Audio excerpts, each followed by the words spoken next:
বন্ধুরা, কম্পিটিটিভের দুনিয়ায় আপনাদের প্রত্যেকে স্বাগত এবং আপনার সাথে আছি আমি প্রণদীপ। আর আমরা ইউপিএসসি মেইনস জিএস পেপার 3-তে সায়েন্স অ্যান্ড টেকনোলজির যে লেকচার শুরু করেছিলাম, আজ তার লেকচার 3। এই লেকচারে আমরা ক্লিনসিং এজেন্ট সম্পর্কে আলোচনা করব এবং যার মধ্যে রয়েছে সোপ এবং ডিটারজেন্ট। এগুলো সম্পর্কে আজ আমরা ডিটেলসে জানবো। আর এই যে লেকচার, এই লেকচারের সোর্স হচ্ছে এনসিইআরটি ক্লাস 12 আমাদের ওয়েস্ট বেঙ্গল বোর্ডের ছায়া প্রকাশনীর যে কেমিস্ট্রি বইটা আছে ওই বইটা, তার সাথে সাথে বাইজুস।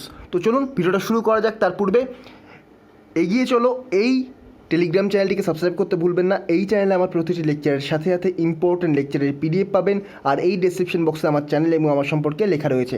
আর বুক রিভিউ, পর্ণদীপস ওপিনিয়ন, এই চ্যানেলটিকে অবশ্যই সাবস্ক্রাইব করবেন। এই চ্যানেলে ডব্লিউবিসিএস এবং ইউপিএসসি রিলেটেড সমস্ত ধরনের বুক রিভিউ পাবেন। আর আপনি বুঝতে পারবেন কোন বইটা আপনার পক্ষে সুইটেবল। আর লিঙ্ক আমি ডেসক্রিপশন বক্সে দিয়ে দেবো। চলুন শুরু করা যাক। প্রথমে আমরা জানবো এই যে ক্লিনসিং এজেন্ট ব্যাপারটা কী। তো আমরা যদি বাংলায় অ্যাকচুয়ালি বলি, এটাকে আমরা বলবো পরিষ্কারক পদার্থ। তো যেসব রাসায়নিক পদার্থ জলের পৃষ্ঠটান হ্রাস করে, আমরা জানি যে সাবান, তারপরে ডিটারজেন্ট, এগুলো কাজ করার যে পদ্ধতি, জলের পৃষ্ঠটান হ্রাস করে, তারপরে সেখান থেকে তেল এবং চর্বি জাতীয় যে ময়লা সেটাকে অপসারণ করে, এভাবেই এটা কাজ করে। তো দেখুন, যে সমস্ত রাসায়নিক পদার্থ জলের পৃষ্ঠটান হ্রাস করে এবং তার ফলে সেই পৃষ্ঠটান হ্রাস করার পরে এটা ইমালশন গঠন করে। তারপরে ইমালশন গঠন করার মাধ্যমে এরা কিন্তু তেল এবং যে চর্বি জাতীয় ময়লা অপসারণ করে, তাদেরকে কিন্তু বলা হয় পৃষ্ঠতল সক্রিয় পদার্থ। এবার দেখুন, এই যে পৃষ্ঠতল সক্রিয় পদার্থ বা পরিষ্কারক পদার্থ, এটাকে আমরা দুটো ভাগে ভাগ করতে পারি। একটা হচ্ছে সোপ বা সাবান, আর একটা হচ্ছে ডিটারজেন্ট, যার মধ্যে প্রথমে আমরা আলোচনা করব সোপ। অ্যাকচুয়ালি সোপ এবং ডিটারজেন্টের কাজ করার মধ্যে তেমন কোনো পার্থক্য নেই, তবে কিছু কিছু ক্ষেত্রে, কিছু কিছু জলের ক্ষেত্রে সোপ কাজ করতে পারে না, কিছু কিছু ক্ষেত্রে ডিটারজেন্ট কাজ করতে পারে না। তো একটা অপরটির পরিপূরক রূপে কিন্তু কাজ করে। তো এখানে ডিটেলসে বলছে, দেখুন, এই soap is a water soluble compound, অর্থাৎ একটা সাবান এটা কিন্তু ওয়াটার সলিউবল, অর্থাৎ ওয়াটারে বা জলে দ্রাব্য একটি compound, which is made via a process called saponification. Saponification একটু বলে দিই। স্যাপনিফিকেশান কথার অর্থ হচ্ছে সাবানীভবন। সাবানীভবন ব্যাপারটা কি? তো চর্বি বা তেল কিন্তু একটা উচ্চ ফ্যাটি অ্যাসিডের গ্লিসারল থাকে এর মধ্যে। আবার বলতে পারেন এর মধ্যে ট্রাইএস্টারও থাকে। তো এগুলি কিন্তু সাধারণত গ্লিসারাইড নামে পরিচিত। আর এদের সোডিয়াম হাইড্রক্সাইডের জলীয় দ্রবণ সহ উত্তপ্ত করলে এরা আর্দ্র বিশ্লেষিত হয়ে সাবান উৎপন্ন করে। তো দেখুন, এত ডিটেলস, এত জটিল টার্ম আমাদের পড়ার দরকার নেই। ইউপিএসসি বা ডব্লিউবিসিএস এই টাইপের জিনিস জিজ্ঞাসা করা হয় না। তো জেনে রাখুন, সাবানী ভবনের মাধ্যমে এই সাবান তৈরি করা হয় by the reaction between sodium hydroxide or potassium hydroxide. এইটা আবার ইম্পর্টেন্ট ডব্লিউবিসিএস মেন্সের জন্য। সোডিয়াম হাইড্রক্সাইড এবং potassium hydroxide with vegetable or animal oil. আমি একটু আগে যেটা বললাম, অ্যানিম্যাল অয়েল বা প্রাণীজ তেল বা ভেজিটেবল অয়েল, তার থেকে কিন্তু।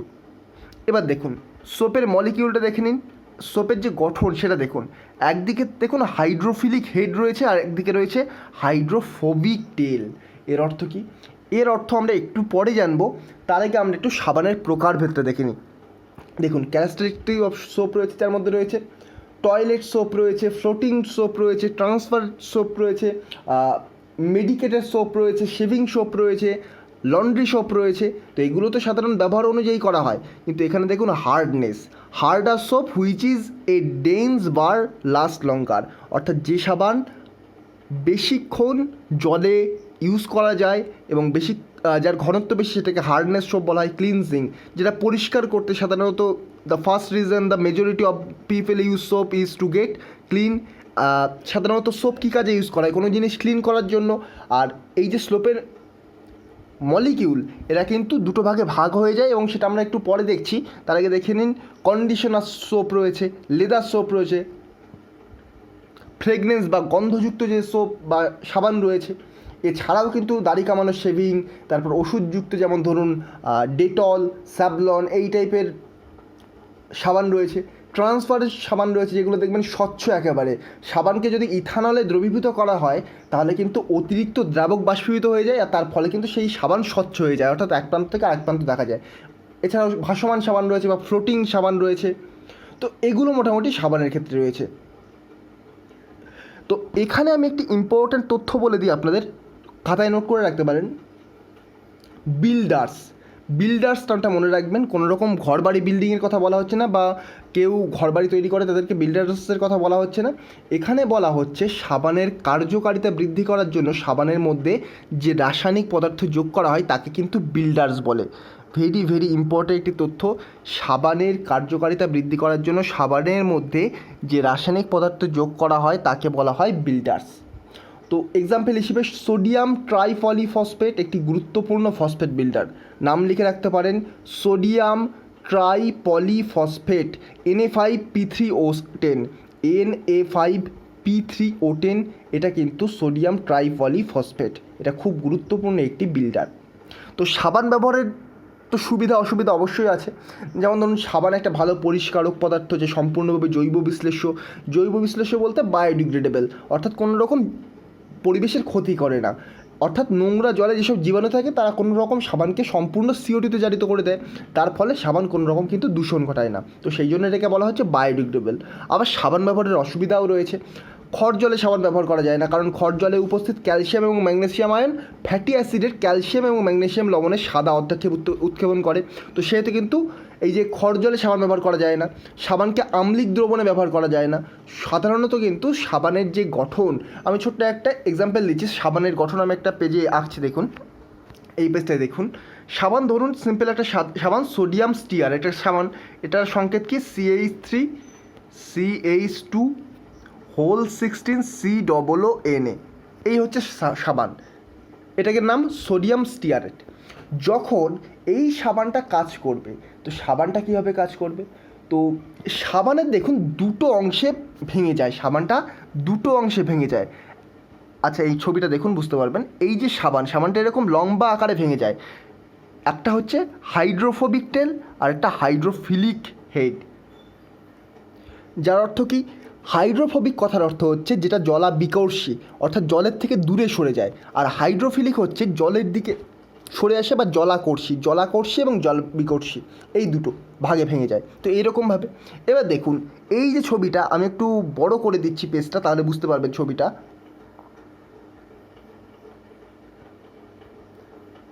এবার দেখুন ছবিটা অনেকটা ক্লিয়ার লাগছে। এই ছবিটা দেখুন, এই যে একটা জামা বা কাপড় রয়েছে, তার ওপরে কিন্তু একটা ময়লা বা জীবাণু রয়েছে, এখানে ধুলোবালি রয়েছে, ডার্ট রয়েছে, আর এটার নিচে রয়েছে ফেব্রিক রয়েছে, আর ওপরে দেখুন এই যে সোপ মলিকিউল এখানে রয়েছে লাল কালারের, যেটা এটা সোপ মলিকিউল। এবার দেখুন যখন এই সাবানের কণা এই ধুলোবালি এবং এই যে ফেব্রিক বা ওই জামা কাপড়ের সাথে মিশে যায়, তখন ওর পোলার হেড ওয়াটারের দিকে পয়েন্ট করে, আর ওর যে অপোজিট যে পয়েন্টটা আমরা যে দেখলাম এরকম সাবানের গঠন, এরকম যে গঠন মাথার দিকে এরকম, এই পয়েন্টটা ইন্ডিকেট করে ওয়াটারের দিকে, আর এই পয়েন্টটা ইন্ডিকেট করে যে ময়লা ধুলোবালিতার দিকে। এবার দেখুন দুটো দিক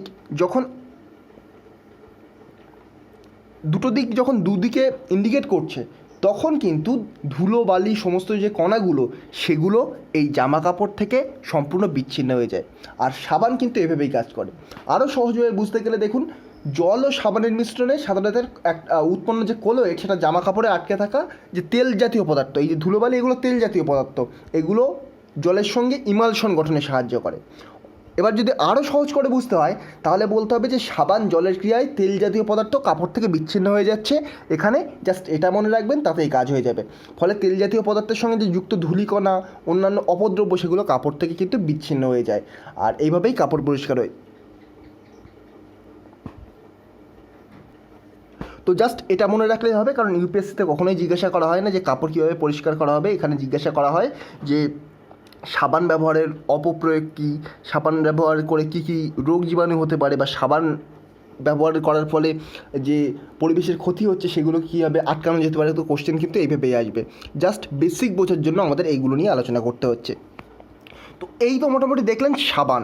তো সাবানের প্রকারভেদগুলো মোটামুটি আমি একটু বলে দিলাম, ধারণা দিয়ে দিলাম। তো সাবানের আমি সুবিধা বললাম, অসুবিধা বললাম। অসুবিধা, খড় জলে সাবান ব্যবহার করা যায় না, আম্লিক জলে সাবান ব্যবহার করা যায় না। সুবিধা বললাম, এটা সম্পূর্ণ বায়োডিগ্রেডেবল, অর্থাৎ নোংরা জলে যেসব জীবাণু থাকে তারা সাবানকে সম্পূর্ণরূপে CO2-তে জারিত করে, অর্থাৎ কার্বন ডাইঅক্সাইডে জারিত করে, তার ফলে সাবান কোনো রকম দূষণ ঘটায় না। এবার চলে আসবে ডিটারজেন্টে।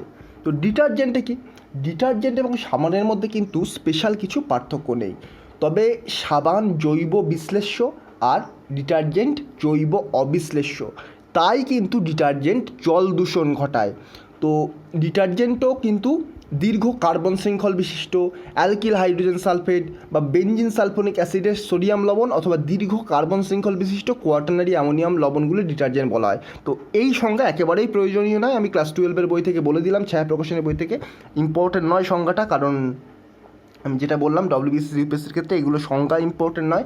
ডব্লিউবিসিএসের ক্ষেত্রে ডিটেলসে কোশ্চেন আসবে না, এভাবে কোশ্চেন আসতে পারে যে সাবান জৈব ডিটারজেন্ট জৈব অবিশ্লেষ্য বা বিশ্লেষ্য কিনা সেটা বলবে, কোনটা জল দূষণ ঘটায় সেটা জিজ্ঞাসা করতে পারে, আর ইউপিএসসির ক্ষেত্রে এর যে ইম্প্যাক্ট সেটা জিজ্ঞাসা করা হবে। তো জাস্ট মনে রাখুন, ডিটারজেন্ট সাবানের মতোই গঠন অনেকটা, কিন্তু ডিটারজেন্ট জৈব অবিশ্লেষ্য এবং সেই জন্য এরা জল দূষণ ঘটায়, কিন্তু সাবান জৈব বিশ্লেষ্য, সেই জন্য এরা জল দূষণ ঘটায় না। তো সাবানের তুলনায় কিন্তু ডিটারজেন্ট ব্যবহারের সুবিধাও আছে, আবার অসুবিধাও রয়েছে। সুবিধা কী কী থাকতে পারে? তো ডিটারজেন্টগুলো কিন্তু খড় জলে ব্যবহার করা যায়, কিন্তু সাবানকে খড় জলে ব্যবহার করা যায় না। ডিটারজেন্টকে আবার আম্লিক দ্রবণে ব্যবহার করা যায়, কিন্তু সাবানকে আবার আম্লিক দ্রবণে ব্যবহার করা যায় না, যেটা আমি একটু আগে বললাম। তারপর ডিটারজেন্ট কিন্তু জলে অধিক দ্রাব্য বলে সাবান অপেক্ষা অনেক সহজে ফেনা উৎপন্ন করে, আর ডিটারজেন্ট জলের পৃষ্ঠটান বেশি মাত্রায় হ্রাস করে, ফলে এদের পরিষ্কার করার ক্ষমতা কিন্তু সাবানের তুলনায় অনেক গুণ বেশি। তো সুবিধাগুলো আরেকবার রিপিট করছি।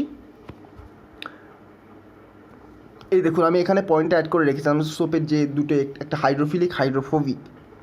তো ডিটারজেন্টের আরেকবার বলে দিচ্ছি, ডিটারজেন্ট খড় জল ব্যবহার করা যায়, আম্লিক জল ব্যবহার করা যায়, এগুলো সাবানে করা যায় না।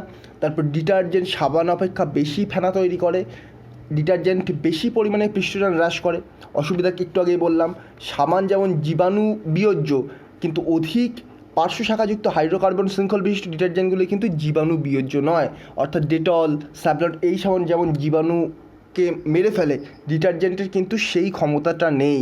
অনেকে একটা দেখা যায় যে হাতে ডিটারজেন্ট দেন, কিন্তু সেটা কিন্তু সঠিক পদ্ধতি নয়। সাবান সেক্ষেত্রে কিন্তু অনেকটাই বেশি নির্ভরযোগ্য, আর ডিটারজেন্টের তুলনায় সাবান কিন্তু অনেক ক্ষেত্রে ভালো, যেটা আমি একটু আগে বললাম বায়োডিগ্রেডেবল, ভালো পরিষ্কারক এবং সম্পূর্ণ জৈব বিশ্লেষ্য, এটা কিন্তু ভালো দিক।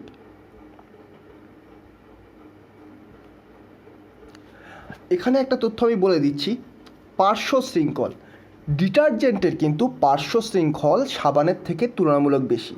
তার ফলে ডিটারজেন্টের পার্শ্ব শৃঙ্খলগুলি জীবাণুর আক্রমণ প্রতিহত করতে পারে না, আর এরা কিন্তু নন বায়োডিগ্রেডেবল। কিন্তু সরল কার্বন শৃঙ্খল বিশিষ্ট হাইড্রোকার্বনগুলো কিন্তু জীবাণু দ্বারা সহজেই বিয়োজিত হয়ে যায়, আর তাই সেই জন্য দূষণ এড়ানোর জন্য হাইড্রোকার্বন শৃঙ্খলে পার্শ্ব শাখার সংখ্যা যতটা সম্ভব কম রাখা হয় ততটাই কিন্তু ভালো। তো দূষণ এড়াতে গেলে হাইড্রোজেন বা হাইড্রোকার্বন শৃঙ্খলে পার্শ্ব শাখার সংখ্যা কমাতে হবে।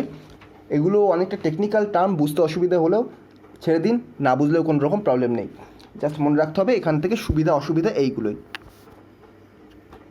আর ডিটারজেন্টেরও কিন্তু শ্রেণীবিভাগ করা যেতে পারে, যেমন ধরুন ডিটারজেন্টকে সাধারণত 3টে ভাগে ভাগ করা হয়, অ্যানায়নিক ডিটারজেন্ট, ক্যাটায়নিক ডিটারজেন্ট এবং অআয়নিক ডিটারজেন্ট, যেগুলো পরীক্ষার জন্য ইম্পর্টেন্ট নয়। তো পরীক্ষার জন্য কী কী ইম্পর্টেন্ট এখান থেকে মেন্সে কোশ্চেন আসতে পারে, শুধুমাত্র সোপ এবং ডিটারজেন্টের মধ্যে যে পার্থক্য তার বেসিসে কোশ্চেন আসতে পারে। আমি যে সুবিধাগুলো বলে দিলাম বা অসুবিধাগুলো বললাম, এখান থেকে কোশ্চেন আসতে পারে, কিন্তু সাধারণত কোশ্চেন এখান থেকে খুব কমই আসে, কিন্তু কোশ্চেন আসলেও এখান থেকে সলভ করা যাবে, কারণ আমরা সাবান এবং ডিটারজেন্ট সম্পর্কে বেসিক কিছু ফ্যাক্ট আমরা জেনে রাখলাম। আর আপনারা একটা কাজ করতে পারেন, ক্লাস 12 বা 11-এর কোথাও বই জোগাড় করে সেখান থেকে একবার জাস্ট রিডিং দিতে পারেন, একেবারে শেষের চ্যাপ্টার প্রাত্যহিক জীবন রসায়ন এখানেই রয়েছে। তো চলুন, এই ছিল ছোট্ট ভিডিও। তো ভিডিওটা যদি ভালো লেগে থাকে চ্যানেলটিকে সাবস্ক্রাইব করে পাশে থাকা বেল আইকনটি প্রেস করতে ভুলবেন না। তো আজকের মতো গুড বাই, পরবর্তী ভিডিওতে আপনার সাথে আবার দেখা হবে। Thank you.